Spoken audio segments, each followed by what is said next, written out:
pessoas só ficam bem perto das outras quando isso acontece. Diz o Emmanuel, o Espírito, que até as árvores precisam da confiança das outras. Tanto que ele diz, uma mangueira se desenvolve muito mais tendo outras mangueiras por perto. Eu vi uma pesquisa sobre isso. Um pé de manga deu 300 mangas. Aí trouxeram outras mudas de manga e plantaram lá. Daí a 2 anos aquela mangueira deu 12.000 mangas. Aquilo que Emmanuel fala, né? Então o que é que uma mangueira lá adiante fez com a outra?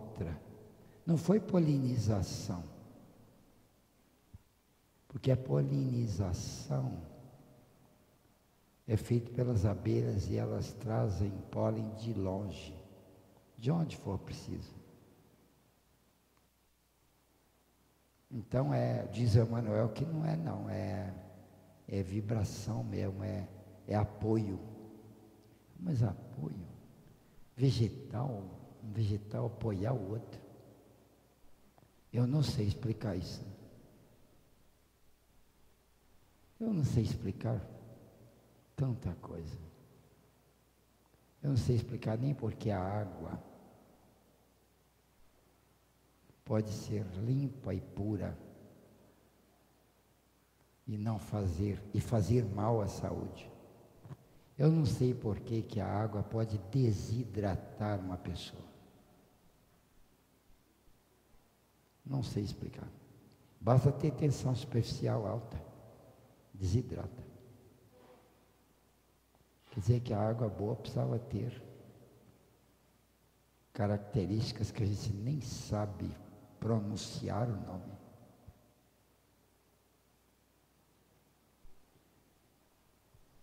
Mas eu estou informado que, confiante como nós todos estamos no mundo, nosso mundo está indo muito bem. Não vai fazer guerra até 2019. Não vai fazer. Quer dizer que está indo muito bem. O Brasil está indo bem para danar. Essas dificuldades que estão por aí, que assusta o pessoal, tranquilo com aquilo. Ah, mas o negócio está feio. Tanto mais feio quanto as pessoas mais achem. Mas o Brasil está numa transição, sim. Depois dessa crise aqui, ele vai ficar muito mais forte. Essa crise aqui vai fazer com que haja mudanças que não puderam ser feitas quando as coisas iam bem. Então a gente tem segurança de que o divino sabe o que faz. Quando um carro desce um morro, lá dentro do carro o pessoal pode estar pensando assim: ah, mas que pena, nós estamos descendo. E depois do vale, o carro sobe o morro seguinte, com a força adquirida na descida do morro anterior. É bom pensar nisso. As coisas boas não acontecem nunca no curto prazo. É preciso que haja plantações para que haja colheitas.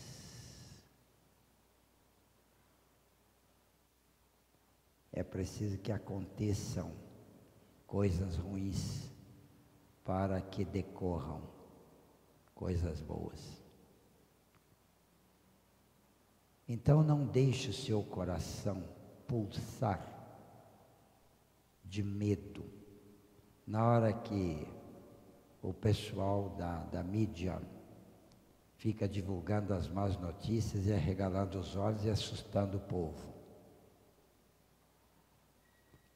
O maior prejuízo que pode ter essa crise é o susto que as pessoas tomam. Ah, mas tem gente perdendo emprego. Sempre teve.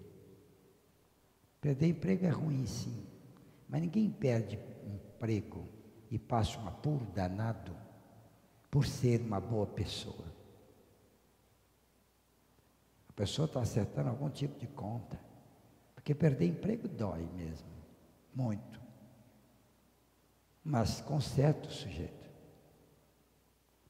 Então, se o vizinho está disciplinando o filho dele, do lado de cá do muro eu não posso ficar censurando o vizinho. Esse menino aí é capaz de virar gente mais depressa do que o meu aqui, que não está sendo disciplinado pelo meu amor irresponsável.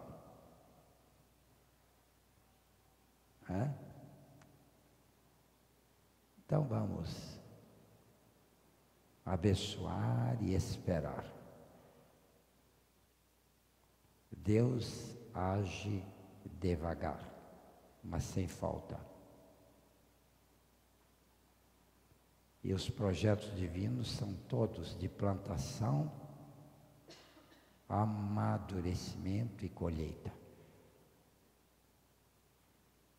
Quer dizer que entre a plantação e a colheita pode ter um tempo de dor, mas a colheita vem.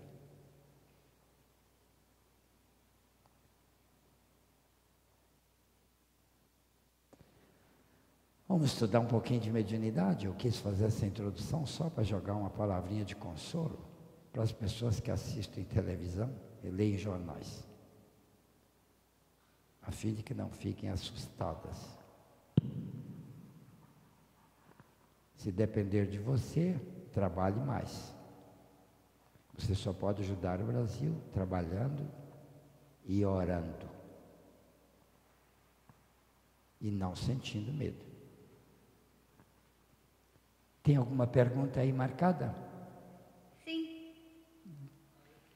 Então vamos lá. Eu tenho. Ela.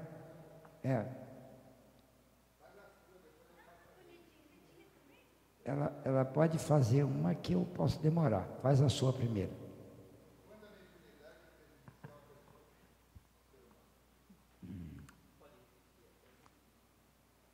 Quando a mediunidade vem a ser prejudicial ao sujeito. Quer dizer que é possível que aconteça mesmo um prejuízo. Agora, eu respondendo a questão e o objetivo da pergunta, trocaria uma palavra de lugar, sabe? Embora o sentido seja o mesmo. O sentido eu entendi, vou responder. Mas trocaria de lugar para esclarecer a resposta. Não é a mediunidade que prejudica, embora pareça. O que prejudica é o sujeito médium com a sua incongruência, com a sua deslisura, com o seu agravo moral, com a sua irresponsabilidade, com a sua falta de dedicação, com o seu menor esforço para o aprendizado. E aí ele tem uma mediunidade. A mediunidade dele deteriora. É a mesma coisa do sujeito que ganha uma fazenda muito boa e pergunta, quando é que uma fazenda boa prejudica o sujeito que ganhou? É quando ele cuida mal da terra, quando ele fica dormindo até tarde, quando ele não trabalha. Então não é a fazenda boa que prejudica, é a incúria do mau trabalhador. A pergunta é muito boa porque nos leva a essa conclusão. Não vamos censurar a nossa mediunidade, hein? Achar que a gente tem uma mediunidade de segunda classe, ou que a minha mediunidade é muito difícil, ou que a minha mediunidade é complicada. Se você pensar isso, você se prejudica e xinga a mediunidade. E fala que é ela que está prejudicando você. Não é ela, não. A mediunidade nunca prejudica. Agora, o sujeito médio pode ficar muito prejudicado por causa de outros fatores que estão presentes concomitantemente com a mediunidade. Os outros fatores são devidos à carência de valores pessoais. Porque para a mediunidade ter um progresso, um florescimento e uma frutificação de valor, requer-se que o sujeito médium se dedique a fazer todas as condições que o florescimento mediúnico exige. Se todas as condições forem atendidas, aí então a mediunidade dele só será motivo de glória, de alegria e de progresso. Caso contrário, de derrocada, de fracasso, de perdição.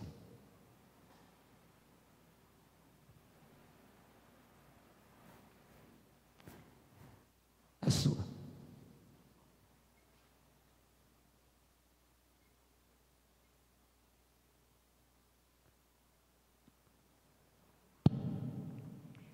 Falando de mediunidade, eu tenho uma pergunta de mediunidade.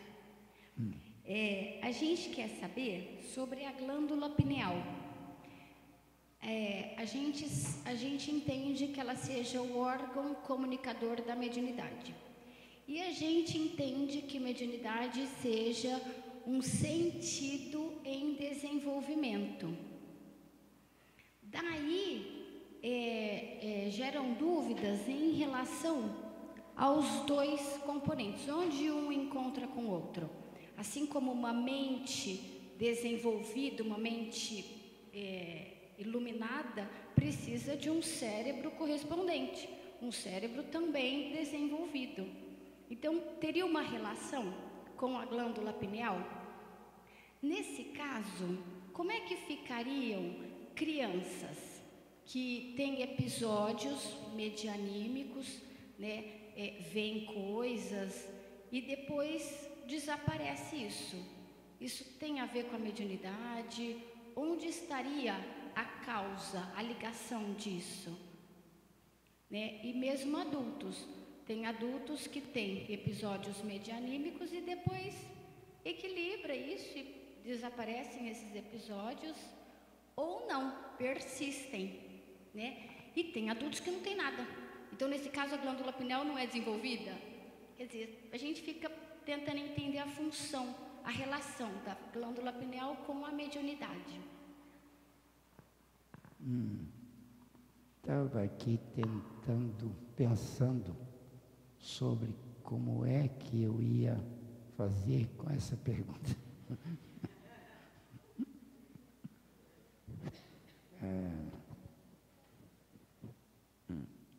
Tem certeza que você perguntou isso mesmo?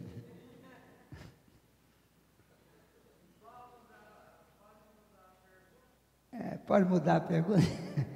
Você vai continuar ou vai desistir? Mas vamos colocar a glândula pineal de um certo, dentro de um certo aspecto. E depois isolar a mediunidade da glândula pineal, porque a glândula pineal está para a mediunidade, assim como o piano está para o pianista. Quer dizer, a glândula pineal não tem muito a ver com a mediunidade, ou nada a ver. Mas precisa dela, a mediunidade precisa da pineal, porque é ela que é o instrumento de execução da mediunidade. Então, agora a glândula pineal é um órgão perfeito, correto e adequado em toda pessoa. A gente não pode supor que quanto melhor for a glândula pineal, melhor é a mediunidade. De jeito nenhum, nada a ver. A mediunidade tem a sede fundamental lá no espírito, lá no ser espiritual. Mas tem o corpo da pessoa, precisa ser adequado para o funcionamento do espírito médium. Do espírito médium, aquele que vai ser o dono do corpo. Então, um espírito que é médium vai nascer, ele precisa de um corpo adequado para a mediunidade. Então o corpo tem que ter características. Mas as características são genéticas gerais em todo o organismo, e a gente até que nem sabe direito onde é que estão os fatores orgânicos responsáveis pela facilitação mediúnica dada pelo corpo. A gente não sabe isso. Sabe-se apenas que por isso que o corpo é importante como um instrumento mediúnico. E a glândula pineal faz parte do corpo. Ela é um instrumento que, como que simboliza o fator mediúnico do corpo. O único não, é só o símbolo. Porque a mediunidade, a mediunidade é a propriedade, é a faculdade do ser humano encarnado captar e perceber influências que vêm da outra dimensão, que é o mundo espiritual. Então, essa faculdade de perceber, de captar e perceber, que caracteriza o fenômeno mediúnico, ela tem muito a ver com a glândula pineal, porque a pineal é que é a antena de captação. Agora, depois que a pineal captou e executou o seu processo, daí para frente tem outros órgãos, outros aparelhos orgânicos que funcionam, que já não são mais a pineal. Começa com a condução nervosa desde lá da glândula.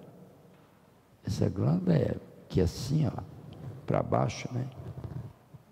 Para baixo assim, para baixo do córtex, mas bem no alto da cabeça assim, chamada epífise ou pineal. Ela capta a onda espiritual que veio, e essa onda chega na pineal e é elaborada e modificada tal como uma válvula de rádio. Hoje em dia não tem mais válvula, mas vamos falar em válvula, porque a palavra válvula todo mundo forma uma ideia. Se falar em transistor, ninguém forma ideia. Então, uma válvula, tem uma antena que capta a mensagem e passa para a válvula conversora, a primeira válvula, e converte aquele impulso eletromagnético num impulso diferente, que vai ser captado, que vai ser agora passível de ser captado pelos nervos, porque a onda eletromagnética, se cair no nervo, ele não capta, ele não percebe. Então tem que ter um instrumento antes do nervo para captar a onda que veio, a onda eletromagnética, que é o pensamento. O pensamento veio, pá, bateu na pineal, ela capta e converte. E o impulso diferente, convertido,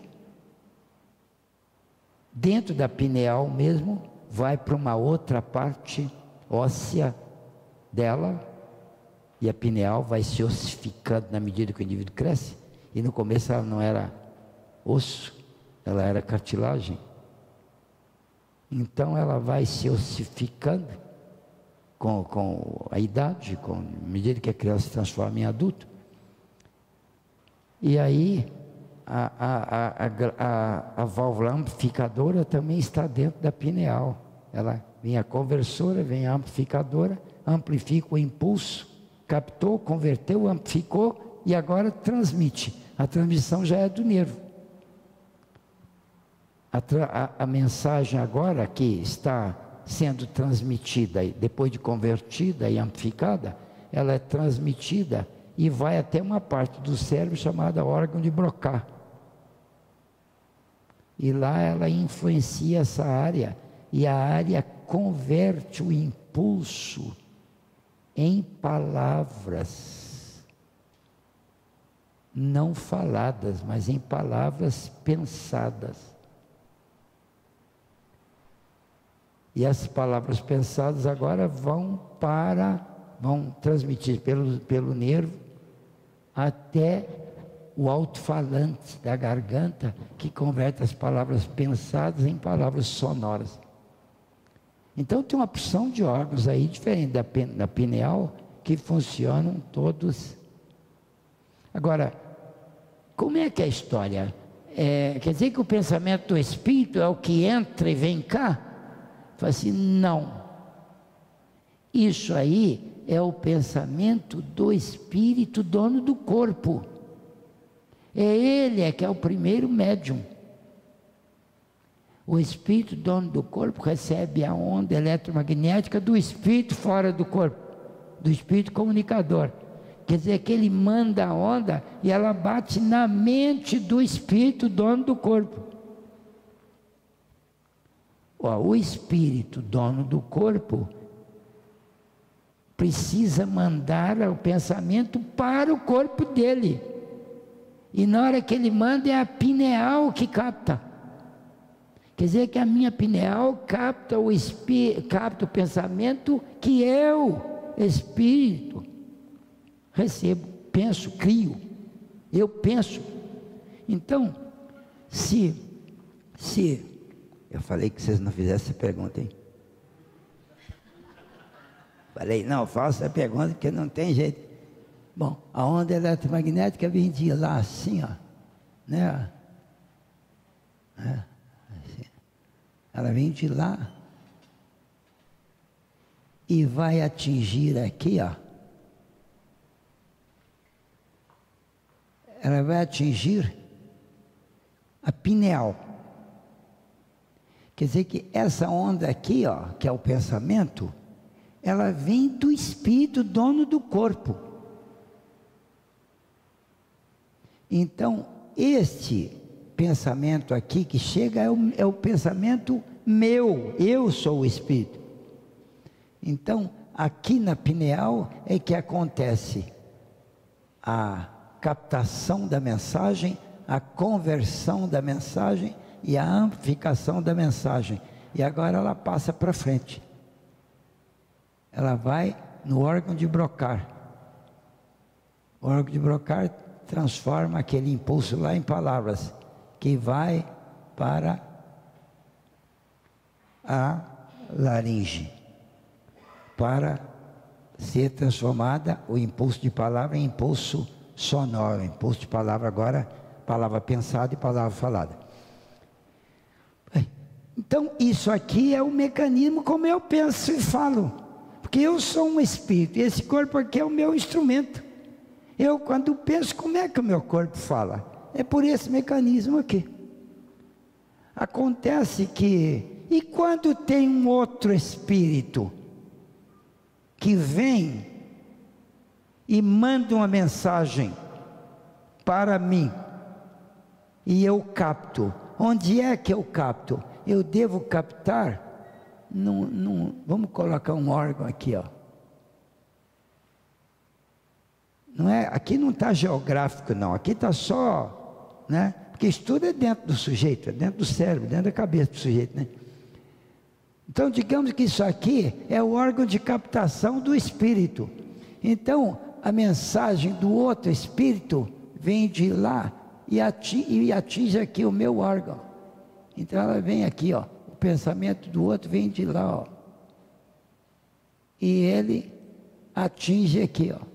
É ali que tem uma mistura de ondas eletromagnéticas. A minha onda mental do que eu penso com a onda mental do que o outro pensa. E essas duas coisas acontecem dentro do entendimento do espírito, do ser espiritual. Antes de chegar na pineal ali, ó, porque a pineal só vai captar.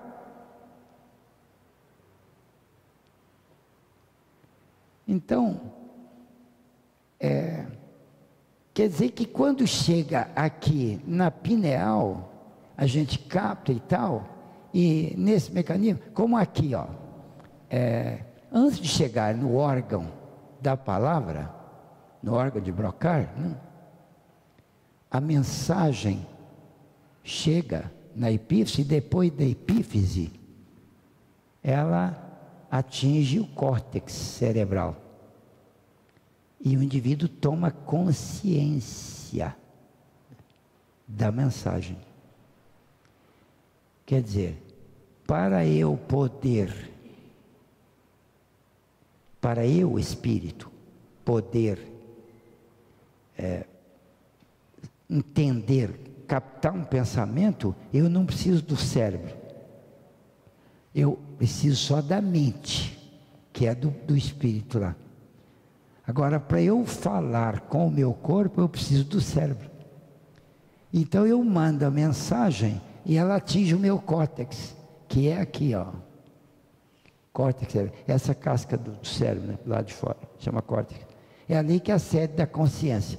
Então, a gente toma consciência ali, ó. Mas ao tomar consciência da mensagem, a gente toma também consciência da mensagem com palavras.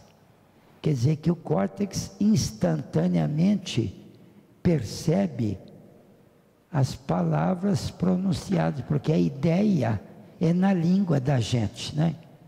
Se você me mandar uma ideia aí em alemão,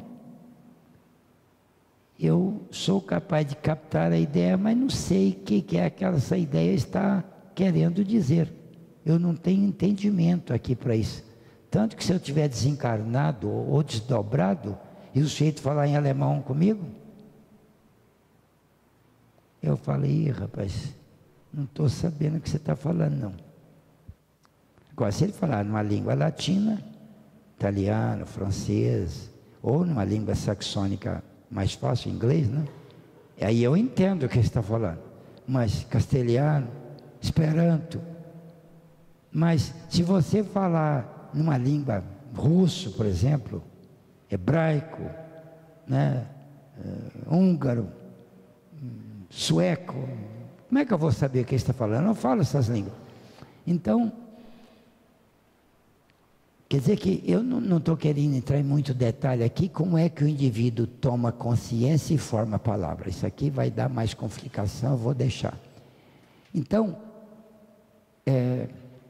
mas quando esta mensagem chega aqui no córtex, a mensagem chegou aqui no meu córtex, eu não sei se essa mensagem veio dali,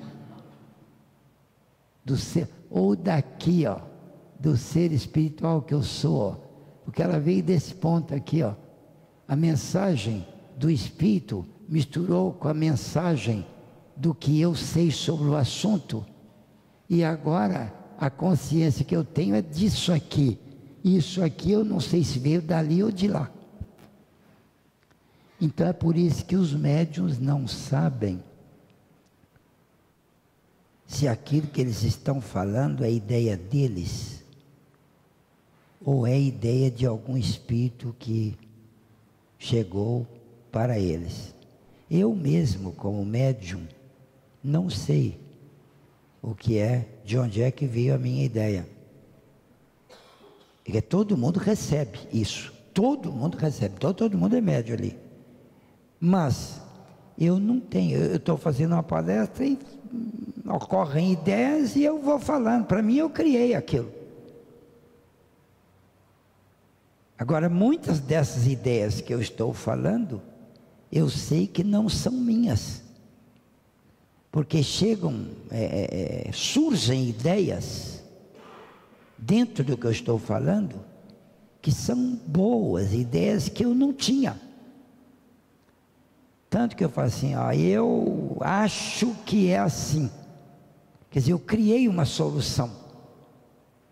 Mas eu posso criar uma solução, eu posso criar uma hipótese solucionadora? Posso. Mas eu criei, Não sei, pode ser que não criei não, chegou. E eu não sei se chegou ou se eu criei. Tem umas coisas que eu falo, e depois eu falo aquilo algumas vezes, e falo assim, gente, eu nunca escutei isso de ninguém não, mas eu penso que é assim. Mas a primeira vez que eu pensei que era assim, pode ser que eu tenha recebido aquilo sob a forma de inspiração, e eu não percebi. Porque a gente não sabe se o que está aqui, diz que está aqui eu tomo consciência, mas antes daqui eu não sei. Eu não sei se veio de lá ou se veio dali. Bom, esse ponto aí é uma informação que é importante sobre pineal. Mas ela fez uma pergunta ali, mas extenso um pouquinho. Ela perguntou se as crianças que não têm a epífise desenvolvida, não têm a pineal desenvolvida, criança não capta a ideia de espírito? Com mais dificuldade, evidentemente. Com mais dificuldade. Porque a pineal não é desenvolvida. Mas criança não pensa? Pensamento dela? Pensa. Então a pineal funciona. Funciona. Mas a captação de ideias de espíritos não se dá do mesmo jeito da captação do espírito que a gente é? Assim, não é bem do mesmo jeito não, porque a criança não tem uma estrutura mental, espiritual desenvolvida para ela mesma ter noções de criação de pensamento, ou de pensamento estranho e tudo mais. Mas a criança não vê espírito, não escuta? Assim, pode ver, pode escutar sim, mas não é mediunidade isso? Fala, não, isso aí é uma percepção sensorial. Mas a criança vê coisa que ninguém viu, então foi uma percepção extrasensorial. Foi. E sendo extrasensorial, não é mediúnica? Então como é que explica? Bom,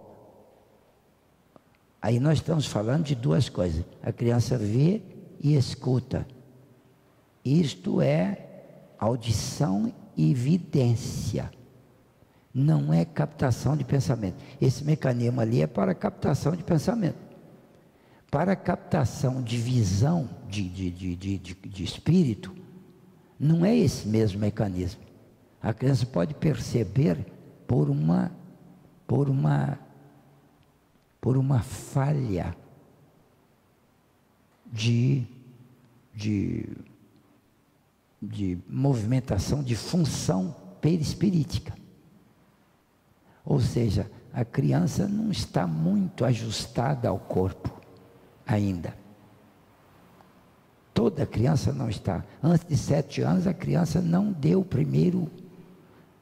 A criança dá o primeiro choque reencarnatório quando ela se fixa, quando o espírito se fixa no óvulo, no ovo materno. Ali é o primeiro choque reencarnatório. Mas ele é bem superficial. O espírito está lá, mas não está encarnado direito não. Ele vai dar o segundo choque aos 7 anos. Dá um outro encaixe. Mas ainda não está encarnado direito não. O outro é aos 18 anos.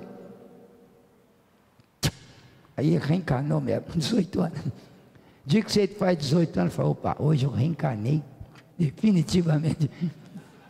18 anos. 0 ano, 7 anos, 18 anos. Bom, 18 anos, mas não é 18 certinho assim, não, sabe? Pode ser 17, pode ser 16, meio, 18 e pouco, tal. Quer dizer, naquela época lá, aquele estalo lá. Que em termos espirituais, o amadurecimento do psiquismo é que é o responsável.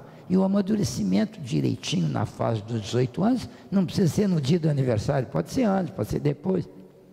Mas vamos, só para conversar, a gente fala que é aos 18 anos, né? Então, antes da criança reencarnar mesmo, ela não vai funcionar mediunicamente do jeito exato. Ela pode funcionar como uma perturbação espiritual. E eu vou explicar isso, como é que é. Um sujeito encarnado, não médium, se levar uma pancada na cabeça, ou se ele tiver um choque medicamentoso, um choque anestésico, ou um choque insulínico, ou um choque barbitúrico, um choque energético via medicamento, droga, alucinógeno, se ele tiver um choque, ele pode ter um desajuste de encaixe perispirítico. O perispírito como o quê? Sair do lugar. Isso não é assim não, sair do lugar é uma coisa para vocês entenderem, né? Porque você já viu o braço do sujeito sair do lugar? Depois fica encaixa, dói, mas volta, né? Ou o pescoço às vezes sai do lugar. Então, teoricamente, o perispírito também tem um desencaixe.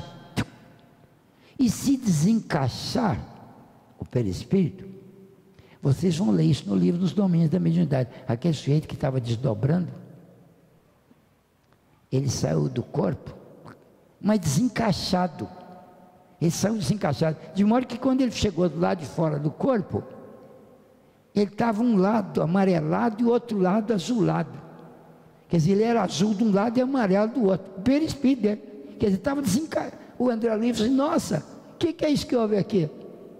Aí o instrutor falou assim, houve um desencaixe ali, tal, né? E voltou o sujeito para dentro do corpo também.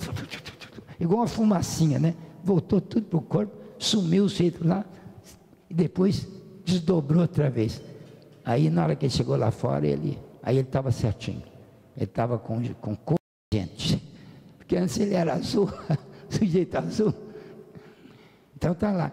Aí o instrutor explica que houve um desencaixe ali de perispírito e tal. Agora, aí eu vou falar que sou eu, não para me engrandecer, mas para me responsabilizar do possível erro, hein? Porque eu não li isso que eu acho. Eu é que acho. Eu estive pensando para explicar muitos casos de mediunidade perturbada, que são casos de mediunidade mesmo. Bom, não é mediunidade aquilo. Aquilo é um fenômeno mediuniforme. Esta palavra existe, mas eu é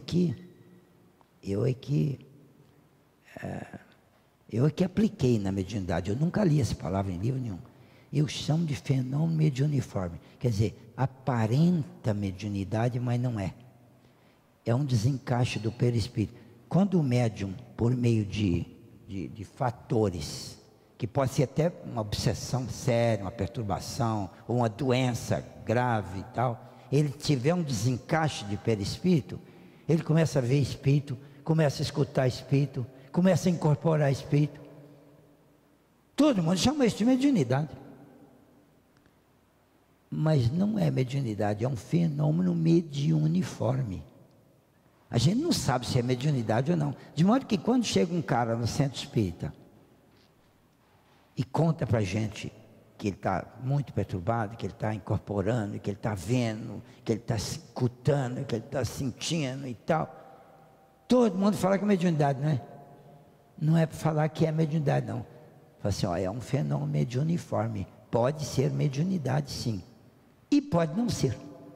Pode ser só um desencaixe perispirítico. Porque se desencaixar, não estando encaixado, tem uma greta, né? E pela greta ele vê os espíritos. Isso é ideia minha, para explicar um fato que eu não vi explicação nenhuma em lugar nenhum. Então eu criei uma, para mim, meu gosto e meu uso. O sujeito desencaixa. É uma teoria que eu fiz. Agora essa teoria é boa porque ela explica os fenômenos. Não quer dizer que é verdadeira, ela só explica. Então ela serve. No dia que alguém vier com a teoria melhor, eu sou o primeiro a mudar, falar, essa teoria sua é melhor. Vamos ficar com ela.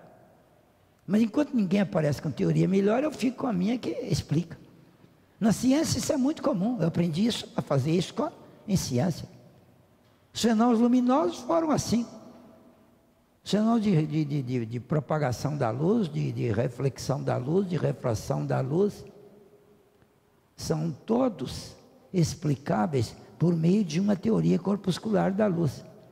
Então, o Newton, famoso cientista físico, né, criou a teoria de que a luz é um fenômeno corpuscular, tanto que todos os fenômenos conhecidos são explicados por meio da teoria corpuscular. A luz é um corpúsculo, então ela reflete, ela refrata, e ela se propaga e vai em todas as direções, aquela coisa. A teoria corpuscular da luz. Só que, e a teoria foi boa, todo mundo aceitou e funcionou mundialmente. Aí mais para frente começaram a descobrir outros fenômenos. Começou com a difração da luz. A luz difrata quando bate no buraquinho. Ou então a dispersa, a luz difrata, espalha quando atravessa um cristal do sistema triclínico. Um cristal de espato, chama espato de Islândia, né? Quando a luz branca atravessa aquilo, ela abre em 7 cores diferentes. Aquilo chama dispersão da luz. Depois descobriram a interferência da luz. Pronto. A difração, a dispersão e a interferência da luz não podiam ser explicadas com a teoria corpuscular da luz. Não tinha jeito. Mas o Newton tinha muita autoridade e ninguém ousava contrariar o Newton. Mas apareceram os caras lá, um tal de Huygens, que assim, com todo respeito pelo Dr. Newton, a luz não é um fenômeno corpuscular. É um fenômeno ondulatório. E mudou a teoria da natureza da luz para a onda. O pessoal ficou com medo de contrariar o Newton, mas as evidências científicas mostraram que tinha que abandonar aquela teoria do Newton. E abandonaram, e a luz passou a ser um fenômeno ondulatório. E funcionou assim durante muitos anos. Aí lá para frente descobriram um efeito fotoelétrico. No efeito fotoelétrico, a teoria ondulatória não tinha vez. Só a teoria corpuscular. Aí os cientistas ficaram no impasse. Einstein foi um. Assim, como é que pode a luz? Não tem explicação, se ela for uma onda, não tem explicação para o fenômeno fotoelétrico. Quer dizer, a luz bate numa placa de tungstênio e arranca elétron, aparece eletricidade na chapa. É o princípio dessas portas que se abrem no supermercado, quando você chega sem encostar em nada. Basta se aproximar, a porta abre, né? Aquilo é efeito fotoelétrico.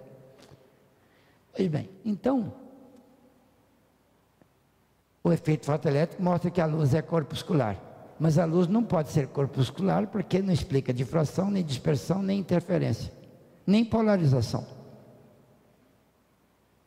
Então o que a luz é? Aí veio Einstein. Assim, a luz é um fenômeno ondulatório que se propaga corpuscularmente. Ou seja, tem hora que a luz é corpúsculo e tem hora que ela é onda. Aí explicou tudo. A luz deixou de ser corpuscular, deixou de ser onda e passou a ser onda-corpúsculo. Tem hora que é onda, tem hora que é corpúsculo. É a teoria que vale até hoje, mas ninguém sabe se ela é verdadeira. Pode aparecer algum fenômeno que mostra que não é bem assim. Aí eles vão arrumar uma outra teoria. Então eu também fiz isso. Na mediunidade tem uns caras que chegam todo perturbado, recebendo espírito, vendo espírito, incorporando espírito, escutando espírito.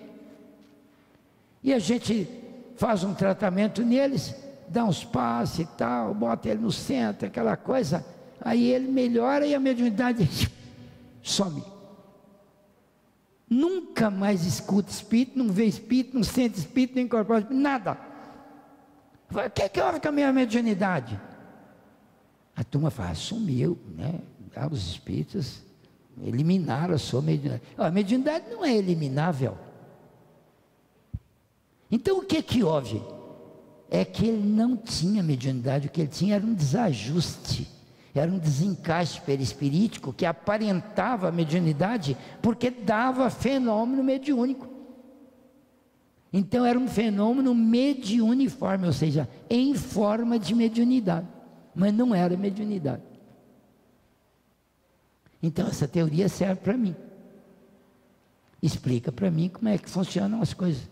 Não quer dizer que é verdadeira, eu não li isso em lugar nenhum, não tenho autoridade nenhuma para endossar isso, mas tem a minha experiência, e é por isso a teoria serve para mim. Mas com ela eu explico isso que você perguntou. Criança tem mediunidade e tal, e vê espírito, escuta espírito, conversa com espírito, aquela coisa toda e tal. E quando ela cresce, some tudo e tal. O que houve? Desapareceu a mediunidade da criança? Não, não era mediunidade, era um fenômeno mediuniforme infantil. Porque a criança não estava com o perispírito adequadamente ajustado ainda. Ela estava meio... E é comum com várias crianças. Chego a dizer que toda criança... Pode ser que muitas crianças não mostrem para a gente essas qualificações, mas todas as crianças poderiam ter um tipo de fenomenologia mediuniforme. Porque elas estão desencaixadas. Mas não quer dizer que toda pessoa desencaixada, assim, fisiologicamente, como as crianças, porque um adulto desencaixado, ele está desencaixado por um problema artificial, e a criança é por um problema natural. Então é por isso que muitas crianças veem espírito e depois somem, e outras nunca viram espírito e não precisa de sumir, né? Porque nunca viram, nunca tiveram fenômeno mediúnico. Porque é um fenômeno natural o desencaixe das crianças. Elas vão encaixar mesmo mais para frente. Aquelas meninas que ajudaram Allan Kardec tinham mediunidade artificial. Margarida, Catarina, aquelas meninas lá. A Ruth. Eram 3 garotas, né? Que foram as principais médias de Allan Kardec. Elas todas, uma tinha 14 anos, outra tinha 16, outra tinha 17. Nenhuma delas estava reencarnada direitinho ainda. Quando elas encarnaram, a mediunidade delas sumiu. Nunca mais se viu falar aquelas meninas. Só a Ruth Jafé que conservou a mediunidade. Ela tinha 17 anos e tal, quer dizer, ela não foi desencaixe. Então, quando o sujeito chega, faz um tratamento no centro, a mediunidade some, significa que não era mediunidade. Quando ele faz o tratamento, melhora, fica bem, e a mediunidade continua, aí este é médium. A gente pode cuidar dele.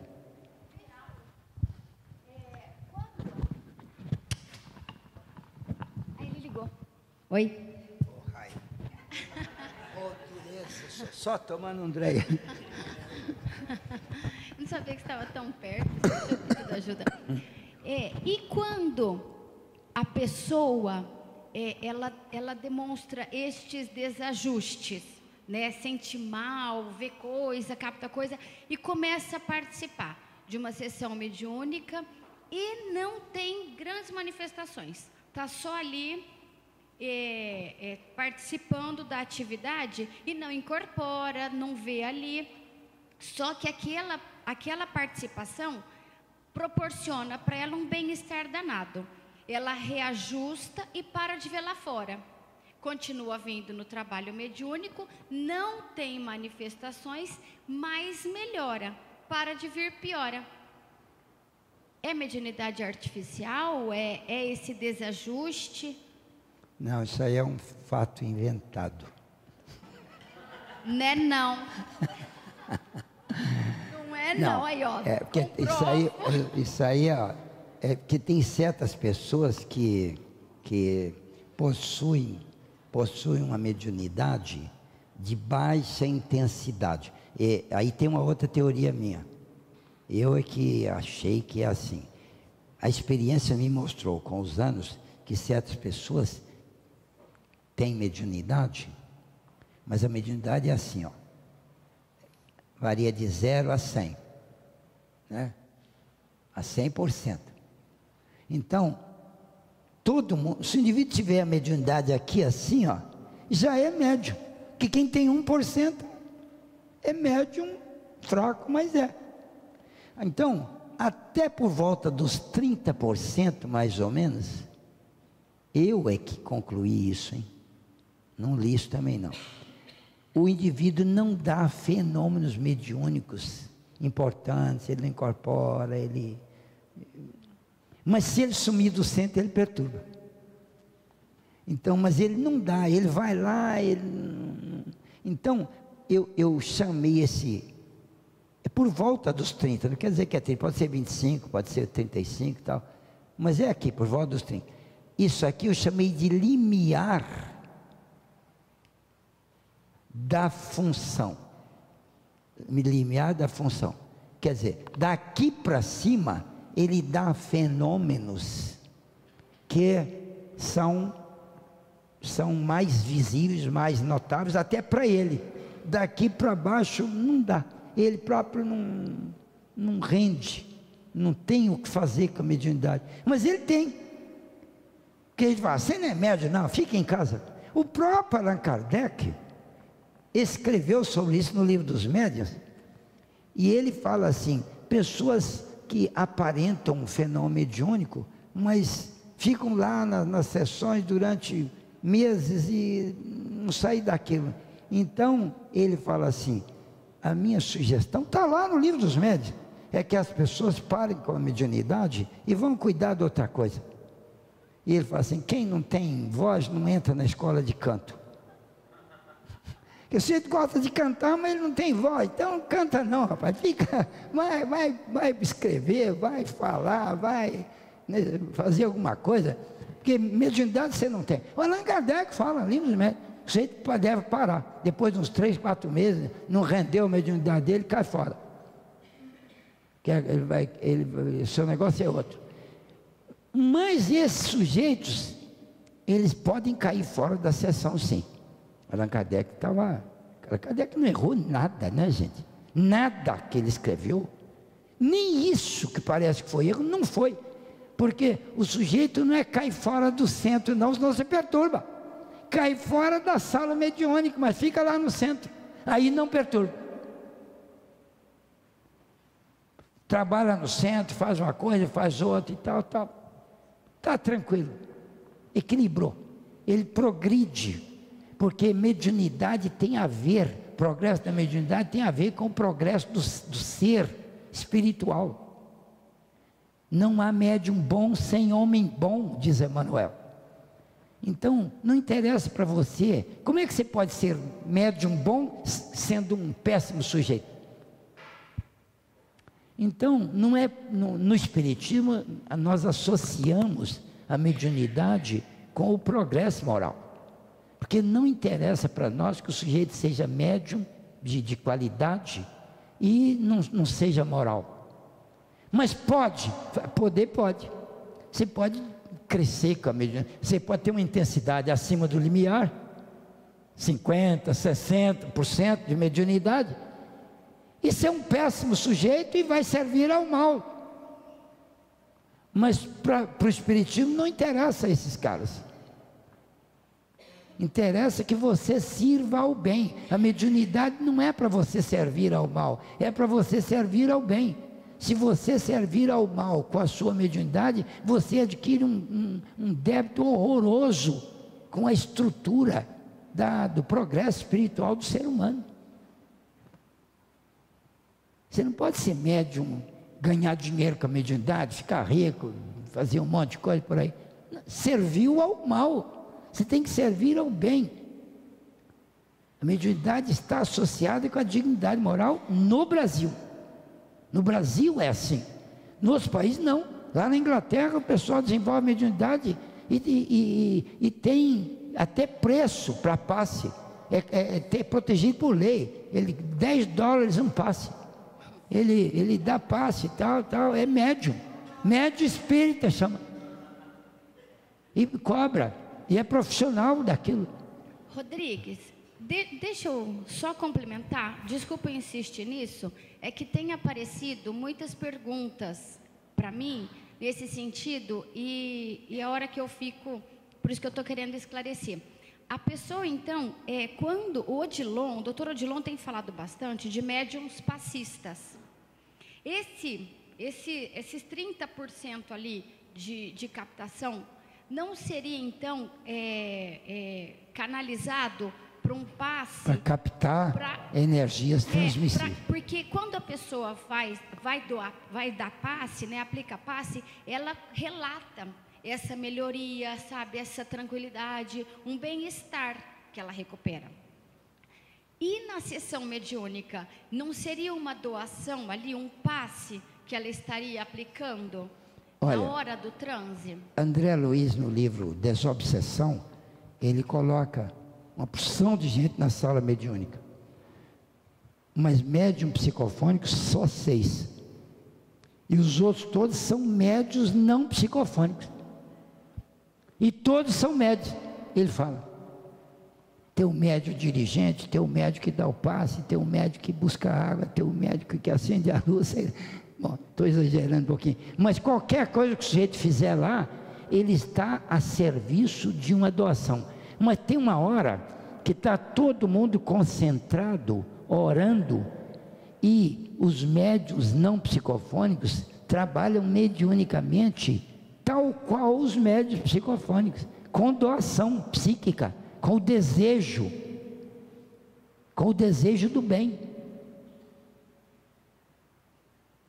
com aquela, um indivíduo que é persistente, vai lá e tal. Aqui no centro tem uma senhora, acho que ela não está aqui hoje não, Silvelene está aí não? Então esconde aí, Silvelene, que eu vou falar bem de você. Está por vida aí. Silvelene não é médio, não capta nem um milésimo de milímetro de espírito lá de lá. E não falta de jeito nenhum há uns 30 anos na sessão mediúnica. O que ela está fazendo aqui? Ela tem uma capacidade de doação de si mesma, de desejo do bem, de modo que ela acaba sendo uma figura indispensável lá na sala. Porque ela ajuda muito na doação final dos recursos mediúnicos. E se o espírito precisar de intervir, eles não inspiram a cabeça dela para ela dar um recado. Isso é uma humildade que ela não tem. Mas as outras coisas todas ela faz.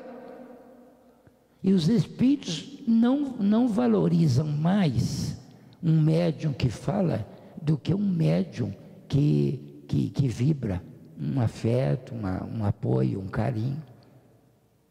Emmanuel, no livro Palavras de Vida Eterna, o livro chama O Livro da Esperança, aquele verdinho, né? Uma mensagem lá de explicações evangélicas. Lá, naquele livro, Emmanuel fala que todas as mediunidades são iguais. Uma mediunidade não é melhor do que a outra, em nenhuma hipótese, qualquer que ela seja. Então, porque um médium recebe espírito e fala, não quer dizer que ele tem mais valor do que um outro que não recebe, mas está lá calado, vibrando. Entende? Por isso é que esses caras, quando eles fogem das atividades do bem, eles adoecem. Mas se eles ficarem na atividade do bem, eles podem largar a sessão mediúnica. Sem medo. Porque para baixo aqui desse limiar, eles não são úteis mediunicamente para a incorporação. Agora, se eles quiserem ficar lá na sala mediúnica para vibração e tudo mais, eles são úteis. Só que eles querem chegar lá e ficam cobrando do dirigente, o que está havendo comigo? Eu não incorporo, eu não sei o quê. O dia vai, calma rapaz, você trabalha aí com sua cabeça, vibra aí. Quem falou para você que você não está trabalhando? Você pode estar fazendo melhor serviço que os outros. Então, o que o Allan Kardec falou lá, que cai fora da sessão, eu que falei aqui. Ele falou cai fora, ele só falou para sair. Eu que falei, cara, sai daquela sessão, vai cuidar do outro. Ou seja, larga esse negócio de querer incorporar espírito e vai fazer outra coisa.